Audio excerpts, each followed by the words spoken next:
Hello again, my friend. So in this video, we will answer some most frequently asked questions. The first one is, am I going to learn Arabic? Do I need to speak Arabic to be able to speak Tunisian? Or isn't Tunisian just another form of Arabic language? First of all, and as we've seen before, this course assumes absolutely no prior knowledge of Arabic because my approach is indeed to teach you how to speak, how to pronounce, and how to have conversations from scratch. To answer the question, if Tunisian is an Arabic language, let's find out more how this language has been formed. Tunisian dialect, or what we call the Tunsi, has a morphology, a syntax, and a vocabulary that is considerably different from the modern standard Arabic, called Al-Fusha or Classical Arabic. The Tunsi fuses with the Western Algerian Arabic and the Eastern Libyan one, as they consist the borders of the country. Therefore, the Tunsi is intelligible for people who live in these areas. Tunsi itself has a significant vocabulary that is mostly found in Arabic, but it also has a major Berber, which is the Amazigh or the indigenous language of the Maghrebian countries, and it's all founded on the Latin and the Neo-Punic base due to the history of the country. Not only that, the Tunsi of today includes massively words from French, Spanish, Italian, and even Turkish. This rich heritage doesn't apply to many other countries of the Middle East, which reduces considerably the intelligibility of this dialect. The closest language to Tunisian dialect is Maltesian. It has up to 40% of shared language, and as we've seen, Western Libya and Eastern Algeria. In fact, people from different Arab nationalities really struggle to understand each other's dialects until they have a chance to practice it.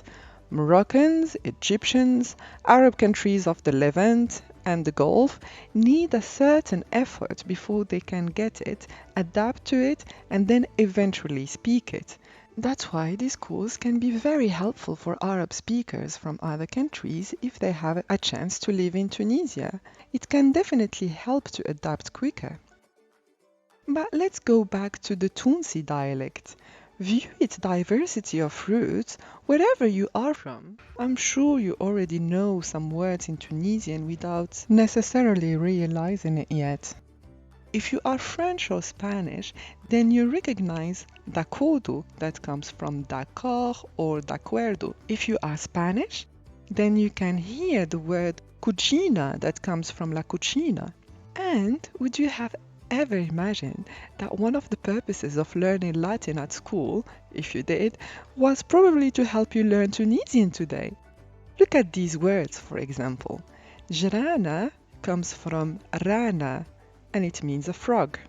Falso comes from falsus, and it means fake in Tunisian. Kayas comes from kalis, and it means path in Latin. In Tunisian, it means the pavement or the street. Qattous comes from katus, you guessed it, it means cat in Tunisian. Carrita comes from carreta, and it means a cart. This conversational course will teach you how to speak, how to express yourself in Tunsi, and what does every single word mean so you can also understand the different connotations behind it. Here's an example from the first unit of the course to show you how you learn. To ask how are you in Tunsi, we say lebes. The word lebes is divided in two parts. There is le, that means no, and bes, that means harm. So you're basically saying no harm, lebes.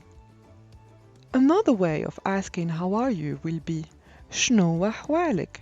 Shnowa means what, hwalik means your conditions, as your physical and emotional conditions or any other aspect of your life. I hope that I answered your questions.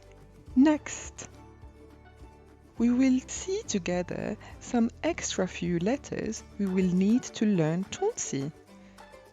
I'll see you in a second.